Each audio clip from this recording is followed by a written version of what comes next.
On accueille Ludivine Hamelin, puéricultrice, et Florian Pourchet, psychologue, qui sont tous les deux du service hématologie, immunologie, oncologie pédiatrique.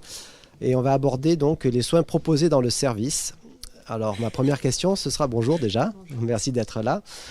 Lorsque vous recevez les enfants pour la première fois avec leurs analyses, comment ça se passe ?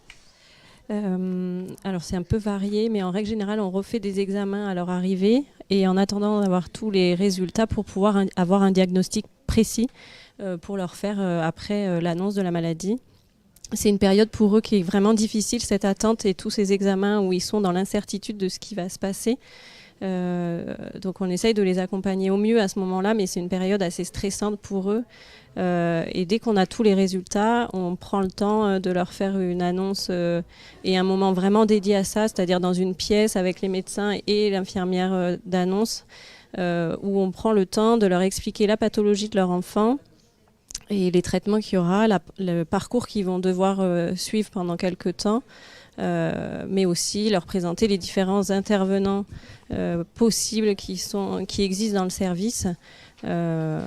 Voilà. Après, l'annonce, c'est quelque chose un temps particulier pour eux et justement, difficile. c'est ma question suivante. C'est voilà, il y a vraiment un temps de l'annonce de la maladie. Comment ça se passe ? Comment vous recevez les enfants, les parents ? En premier temps, on reçoit les parents dans une salle où on leur fait cette annonce, où on leur explique les choses. Et dans un deuxième temps, on voit les enfants pour adapter l'information au plus près et avec un vocabulaire plus enfantin pour qu'ils puissent comprendre les choses. Mais pour nous, c'est important que l'enfant sache pourquoi il est là, sache qu'on va lui faire et qu'il y ait une bonne compréhension pour qu'à par la suite, ils adhèrent au mieux et comprennent le pourquoi ils sont là. Professeur Chambos, vous voulez réagir ? Non, enfin, dire peut-être qu'effectivement on parle beaucoup de l'annonce du diagnostic, puisque c'est une étape capitale, et je pense que Florian Pourchet, notre psychologue, en parlera. Mais ce parcours de traitement de cancer, c'est aussi une succession d'annonces souvent, et ces infirmières spécialisées dans l'annonce ont un rôle très important pour cet accompagnement, pour non seulement expliquer, mais reformuler, permettre aux familles et aux enfants d'oser dire ce qui n'a pas pu être dit forcément avec le médecin, de le redire différemment, et que ce soit au moment du diagnostic, au moment d'une rechute, au moment de l'indication d'une greffe, il y a beaucoup d'étapes qui effectivement nécessitent la présence combinée comme ça de ce partenariat entre le médecin et l'infirmière d'annonce. Oui, on essaye d'être assez disponible pour les familles et pour les revoir régulièrement après cette annonce en fait, et de pouvoir répondre à leurs questions. Les questions viennent souvent au fil de l'eau et de ce qu'ils vivent au quotidien. Au moment de l'annonce, ils sont un peu sous le choc, mais donc on les revoit régulièrement pour reprendre l'annonce, mais aussi pour les préparer à tout ce qui va se passer et aussi après quand ils rentreront à la maison. Est-ce que le psychologue fait aussi partie de ce dispositif d'annonce ? Ou est-ce qu'il intervient après ? Je crois que je vais le laisser dire lui-même parce qu'effectivement, les psychologues, beaucoup de centres en manquent. Nous, on est très heureux d'avoir 2,5 équivalents temps plein et ils sont très, très, très occupés. Donc, je pense qu'il va lui-même nous dire comment il voit sa place et elle est importante au moment de l'annonce, évidemment.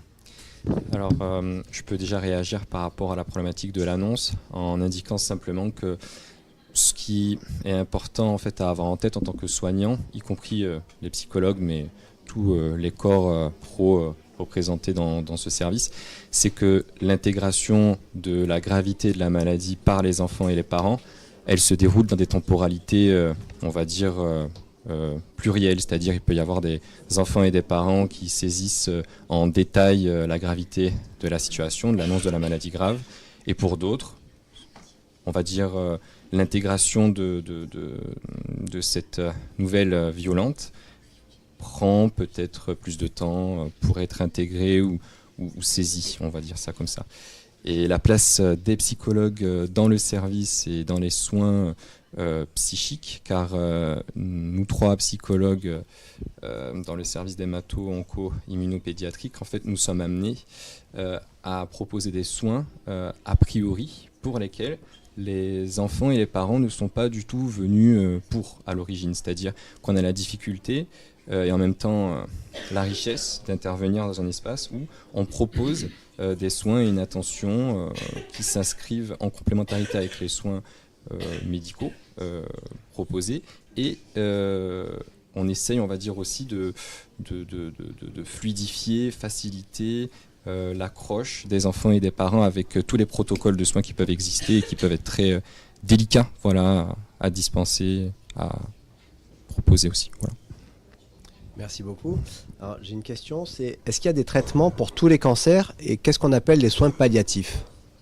La majorité des cancers, il y a des traitements en effet, et heureusement pour nous, mais malheureusement certains non.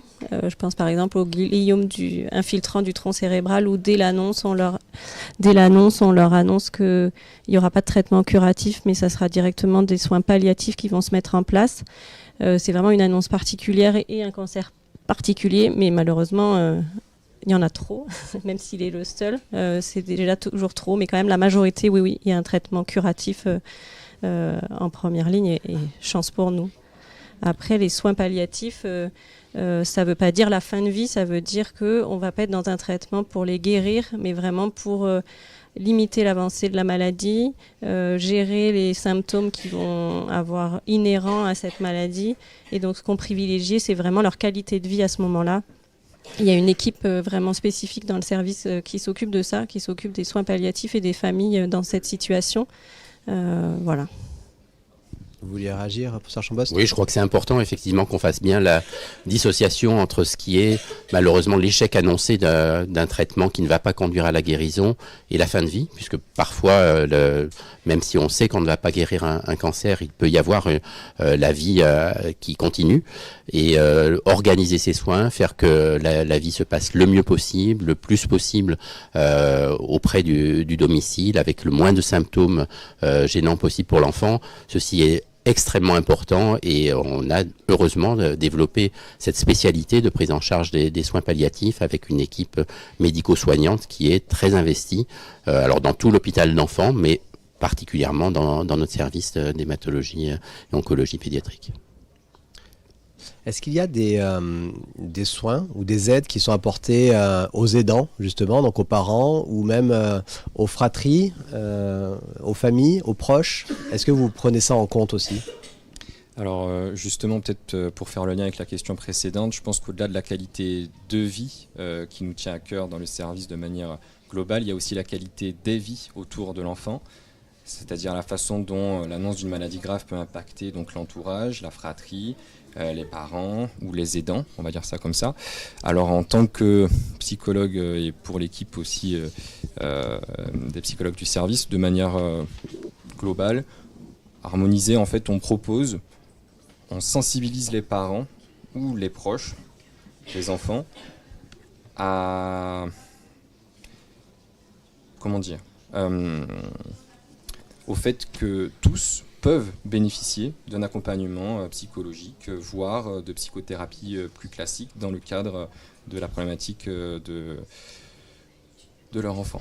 Après, ce qui peut être plus délicat au sujet de l'accompagnement de l'entourage, ça va être, encore une fois, je reste un peu dans la ligne dont j'ai parlé juste avant, c'est-à-dire que peut-être que les sollicitations vont venir pas immédiatement, c'est-à-dire que l'entourage ne va pas se saisir de cette proposition de soins psychiques qu'on fait dans l'immédiat, mais elle va s'en saisir peut-être un mois après, une semaine après, des fois pour certains adolescents par exemple, 3-4 ans après la fin quasi complète des soins ici.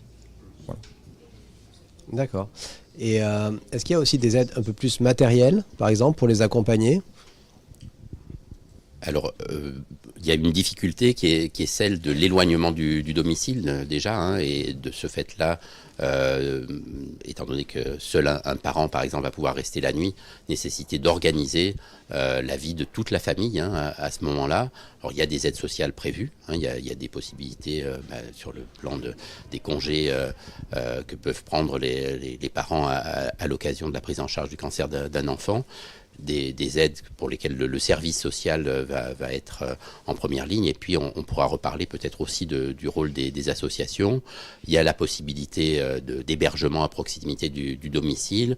Une des difficultés, c'est malgré tout pour tous nos enfants très immunodéprimés, les difficultés à avoir des visites de la fratrie auprès de l'enfant à certains moments du traitement, ce qui n'est pas toujours forcément très, très bien compris et accepté, mais on essaye d'accompagner tout ceci, que ce soit avec les psychologues, avec le service social et beaucoup avec le milieu associatif qui est d'une grande aide pour les difficultés, on en reparlera. Alors j'ai une dernière question pour vous trois. Comment ça se passe une journée type, si tant est que ça existe dans le service ? Alors une journée type à l'hôpital, je ne sais pas trop si ça existe, il y a tellement d'aléas, de contretemps, de choses diverses et variées qui peuvent arriver.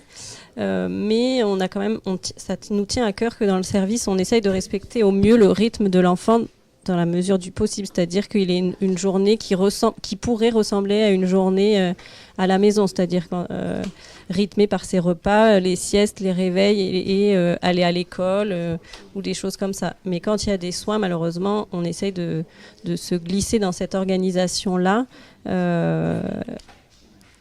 Cette organisation, c'est-à-dire que pour faire un pansement, on va essayer de le faire au moment où l'enfant est le plus disponible possible pour que ça se passe le mieux possible. Après, voilà, c'est un peu difficile d'avoir une journée type. Pour confirmer que la journée type est variée, hein. On n'a pas parlé jusqu'à maintenant de l'hôpital de jour et de sa place dans notre service, et bien évidemment en dehors des périodes dans lesquelles on fait le diagnostic, on fait la prise en charge initiale, on fait de très grosses chimiothérapies, il y a toute une partie des traitements qui se déroulent à l'occasion de séances à l'hôpital de jour, avec là encore des difficultés d'organisation pour la famille, hein. Il faut venir parfois de loin, passer un certain temps en transport et puis avoir sa séance sur laquelle on va essayer de s'organiser pour qu'elle mobilise le moins de temps possible à l'hôpital. Mais c'est une partie importante du traitement pendant laquelle l'enfant généralement n'est toujours pas en collectivité, vit à la maison, mais va faire une partie de ses soins à la journée à l'hôpital. Bien, merci. Est-ce que vous voulez rajouter quelque chose sur ça ? Peut-être qu'une courte idée au sujet du coup de toute l'équipe du service d'inscrire le plus dans la continuité la vie de l'enfant, et que l'annonce de la maladie grave et tous les soins associés ne soient pas qu'une rupture ou ne fasse pas trop rupture avec le quotidien de l'enfant. Comme l'a dit ma collègue Ludivine Hamelin, essayer le plus que possible de respecter le rythme de l'enfant et de proposer des soins des plus singularisés, au cas par cas pour chaque enfant.